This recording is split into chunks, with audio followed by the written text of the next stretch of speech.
Losing our minds. Losing our minds. Losing our minds. Losing our minds. Losing our minds. Losing our minds. Losing our minds.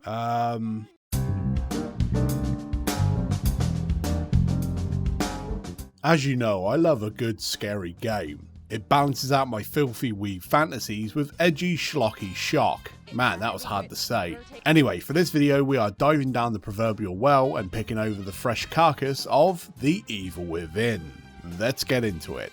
So, to cut through the Wikipedia style bollocks, The Evil Within was made by a studio called Tango Gameworks, under the codename Schwei. Sadly, Rammstein was not part of the soundtrack. However, there was a Rockstar game developer sitting in the director's chair, Shinji Mikami. After drifting from one project to another and helping out some of his former Capcom workmates, Mikami wanted to create a game that went back to his survival horror roots. Well, he is one of the main creative forces behind the Resident Evil series after all. And Dino Crisis. And if I could be honest here, was Shitosaurus Rex. Man, I should print that joke on a t-shirt. Maybe not. Anyway, you play as Detective Sebastian Constanalis, reporting to a distress call at the Beacon Mental Hospital. He is also joined on his case by his partner Joseph Oda and rookie detective Julie Kidman, who plays a pivotal role in this story, and I will elaborate on that later, but all you need to know now is that she has the charisma of a 300 baud modem. After making their way into the asylum, which, let's be honest, could do with a thorough cleaning, Joe and Seb bump into a lone survivor called Dr. Marcello, who is in a state of shock and mumbling about a person called Ruvik, which I'm sure won't be a problem later. After inspecting the nearby security cameras, Sebastian gets stabbed in the eye by a mysterious man who looks like a burnt sausage roll, and then wakes up in Buffalo Bill's playhouse. Knowing he will likely have to rub the lotion in, our hero decides to cut himself loose and leg it. But in usual horror protag fashion, Sebastian trips an alarm, making our unshaven gorilla friend over here rather annoyed, and decides to chase our hero with a chainsaw. Oh Shinji, you can't fight off those urges, huh? And without a gun to defend himself, Sebastian has to play a game of hide and seek. Now, to frame this sequence is only a few minutes long and isn't that invasive, but it does hammer home my opinion on this trend in horror gaming at the time. You see, around 2014, the year of The Evil Within's launch, there was a rash of hide and seek style horror games, where the character you are playing has to hide in lockers or other human-sized objects, and of course run away from the spooky man chasing you. Amnesia and Outlast are the most popular examples. To give it credit, Amnesia knew how to pace itself, and spoon-fed the dread over time. Even though it could disappear up its own arse at times, it was a fun little jaunt. However, Outlast on the nu metal side of the horror spectrum is a headache in coding form, where Fred Durst smacks you over the head with a severed dick every 30 seconds. I guess subtlety is hard to spell in Canadian. Oh yeah, it made Let's Players and Twitch streamers scream like banshees with narcissistic tendencies, but for me, I don't care for this style of gameplay. And while The Evil Within tries to experiment with this style in the early levels, it is completely scrapped by the end, making me wonder why they pushed it so hard in the opening act. Maybe it was a sneaky way to appeal to their overlords. I don't know, and besides, this tinfoil hat is starting to itch, so let's move on. Speaking of tacked on, the stealth gameplay is another example. The actual stealth gameplay, that is. That sounds dumb considering I just bitched about hiding like a wussy, but let's get to the point. And while it is satisfying to skulk around and jam a knife into a skull of a zombie, sadly it just feels like another gimmick, rather than a fleshed out pillar of gameplay. Plus, the AI is dumber than Darkside Phil. You see, the sneaking is contextual and not based on hiding in the shadows. So, when you push the crouch button, the monsters can't see you, and you can turn this off and on like it's a fucking light switch. I like to call this the Skyrim stealth system, but it doesn't take away from the fact that this mechanic is dumb. And so many games of this era had this binary stealth system, and as a consumer of sneaky games like Thief, Splinter Cell, the good ones, and Metal Gear, this annoys me. While I like the idea of sneaking around as it plays into the survival horror ideals, such as avoiding combat and saving your precious resources, the execution could have been much better. However, the main attraction of The Evil Within is the gunplay, and to excuse this sloppy fanboy statement, it's fantastic. You can tell that most of the work was put into the combat, and it really shows. While it tries to emulate Resident Evil 4 in terms of camera perspective and how the guns sound like the wrath of God, where The Evil Within differs from RE4 is the emphasis on precision shooting rather than pushing back the horde. This tension is also elevated by having a very slim amount of ammo to kill whatever horror happens to stumble in your general direction. Where the two games meet is the arsenal guns you get throughout the game, and they all kick so much ass, such as using the pistol or the magnum for precise headshots, the shotgun for close quarters, the sniper rifle is useful but I barely used it, and of course the secret weapons, such as the machine gun and the rocket launcher, which you can unlock once you complete the game. Also, I just love how gory the combat is, and coupled with the liberal use of ragdoll physics and the very impressive particle effects, makes every shot in this game orgasmic to fire. And that is a perfect segue to another mechanic I loved, and is arguably the secret sauce of the whole game: fire. You see, the goons you face throughout the game are made out of petrol and tissue paper, and finding a way of setting them ablaze will kill them instantly. This system was sort of lifted from the remake of Resident Evil, where you could burn a corpse that is lying on the ground to stop them getting up and biting your Jill sandwich off. The Evil Within expands on this idea and makes it into an integral part of the gameplay, such as shooting a ghoul in the leg and then dropping a match on the crippled killer to burn it. And if you can time this right, you can burn multiple enemies at once. Or the classic gaming trope of shooting red barrels, not those ones, to give these bastards a taste of napalm death. Very cool. In another twist, The Evil Within expands on its gameplay with an RPG system. While not original, it makes a meaningful impact to the game. On your travels, you will come across jars and puddles of this green stuff called brain gel. This is used to power up Sebastian in various ways, like a bigger health bar or improving his weapons, and so on and so on.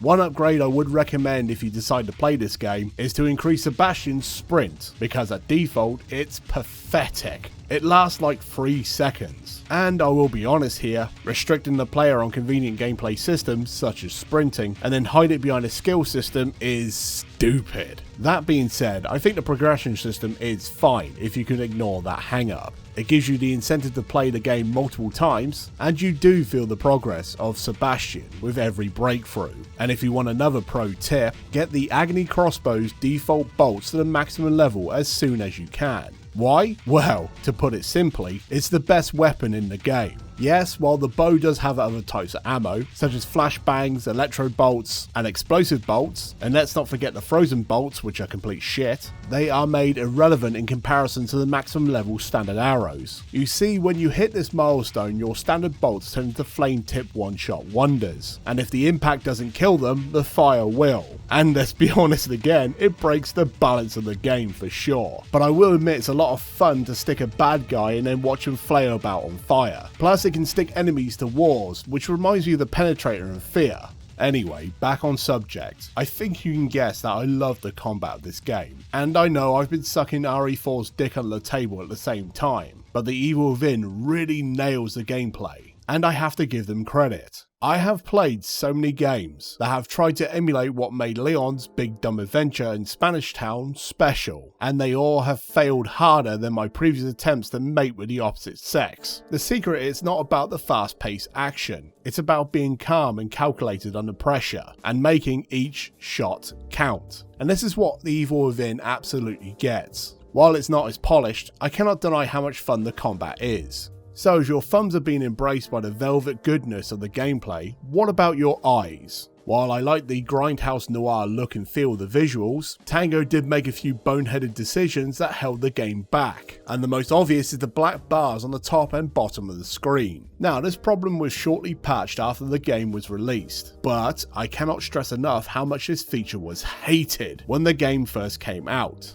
To give the devs the benefit of the doubt, I get what they were trying to do. They were trying to give the game a filmic look, with an ultra-wide presentation, with a liberal use of film grain and all the other shit I turn off instantly in the options menu. However, this cinematic framing is not practical in an interactive medium. One of these knock-on effects is a comically narrow field of view. Instead of scaling the game to fit the screen, Tango decided to use the bars as a way to cover up the screen in an attempt to save performance, especially on consoles. This, coupled with the previously mentioned narrow FOV, means the game is nauseating to play at default settings. With that said, I do dig the level design. It has a little bit of everything, from creepy villages to creepy mines, and a mansion that looks quite familiar and of course is very creepy. While the levels are linear in structure, there are a few parts where you fight in a bigger arena to break up the on-the-rail nature of this design. The places you visit are visually stimulating and oddly nostalgic. Perhaps a European-themed village full of mutated peasants has something to do with that. Yes, the levels and the story is linear, and I'm fine with that. However, the structure may put some people off, due to how Sebastian gets thrown from one place to another without any real reason or context. And in this section we are going to talk about this reason, and it's another part of the game that divided opinion: the story. So I'm going to place a timestamp here if you want to skip this section. I won't be blowing the entire plot because it could fit into a snail's bell end, but I will be talking about a few nuggets of the story that could spoil the experience. So, are we good? Great, let's dive in.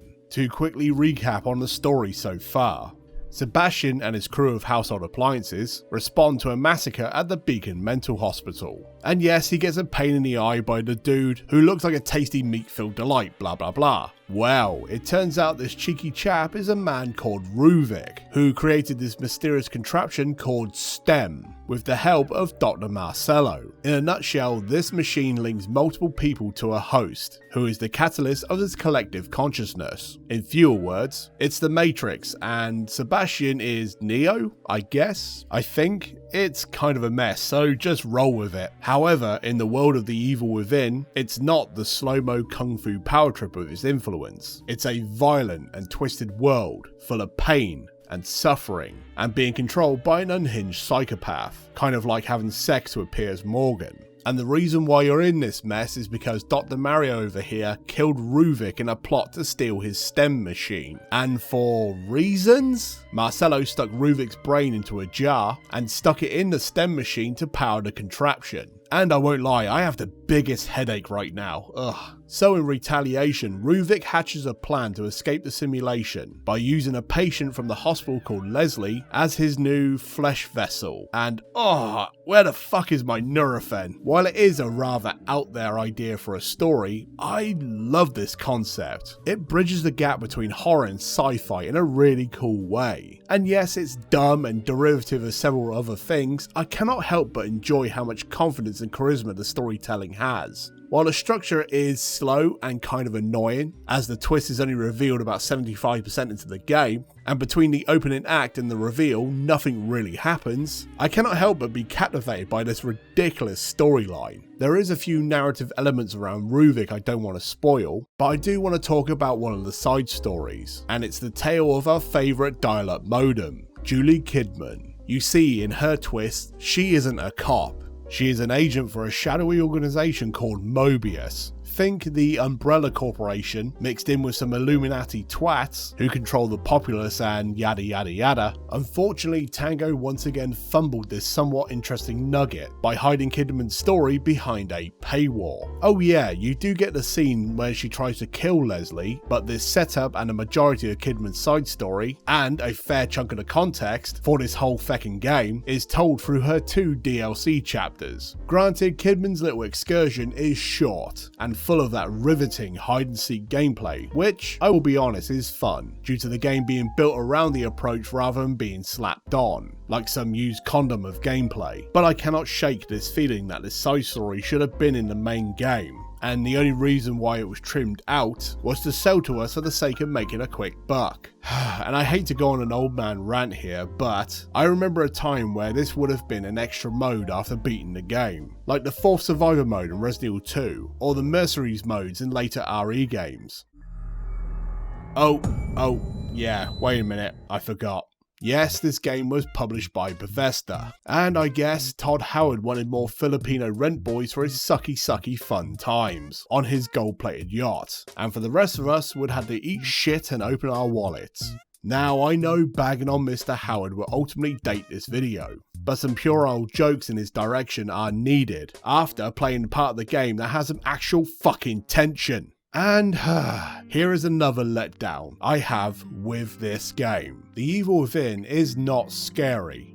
Okay, I will admit this is a subjective thing to complain about, and I know some of you will be sharpening your critical meat cleavers. It doesn't take away the fact that even with all its twisted imagery and grotesquerie spread around like a Saw film being filmed at your local Domino's, it is a shame in my eyes that The Evil Within couldn't take a few of the concepts from its influences and make the player feel intimidated or scared, rather than roll your eyes to the point your retina detaches in contempt. And my final complaint is the story around our avatar, Sebastian. As a lead protagonist, he is painfully bland. Oh, a hard-drinking, hard-boiled detective who ruined his marriage because he's a workaholic. How original. And yes, you can do this character well in games. Shit, Max Payne is a prime example.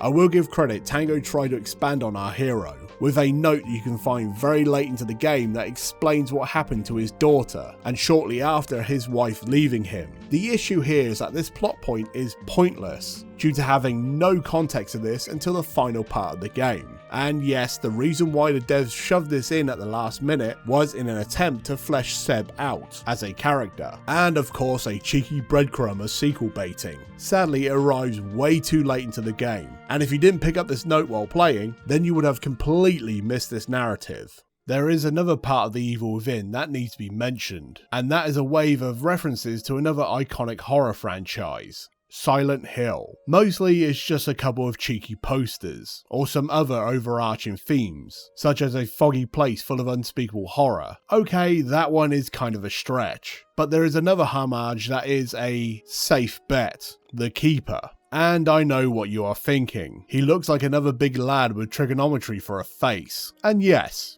he does. And this caused quite a bit of friction within Tango, because his design looks so familiar to Pyramid Head from Silent Hill. Personally, I don't see it that way, considering how old P-Head got hauled out on his own franchise post Team Silent. And the Keeper has no deeper meaning than being a big twat with a safe for a head. He also has his own DLC chapter, but to give it a 2-word review, it's shit. But there was one sequence that made me, admittedly, geek out, when you have to fight a pair of keepers in homage to the boss fight from Silent Hill 2, where you have to fight old Pyramid Head in stereo.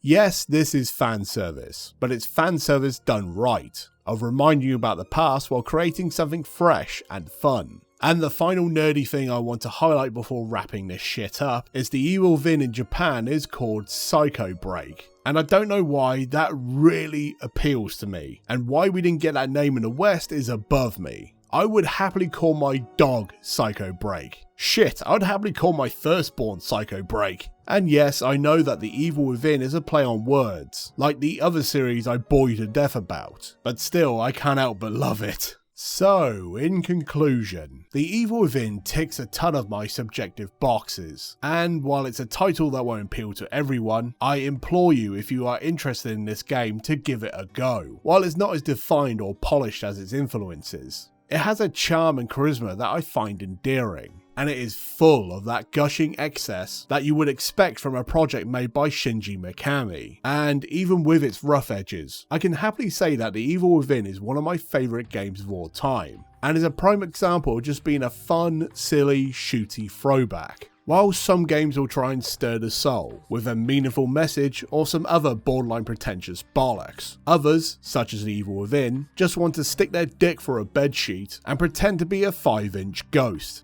All I need to say is that The Evil Within is a blast, and even with its multiple flaws, it is worth a play, and it's a great introduction into the genre if you've never played a survival horror game before. It's just fun, and sometimes that is all you need.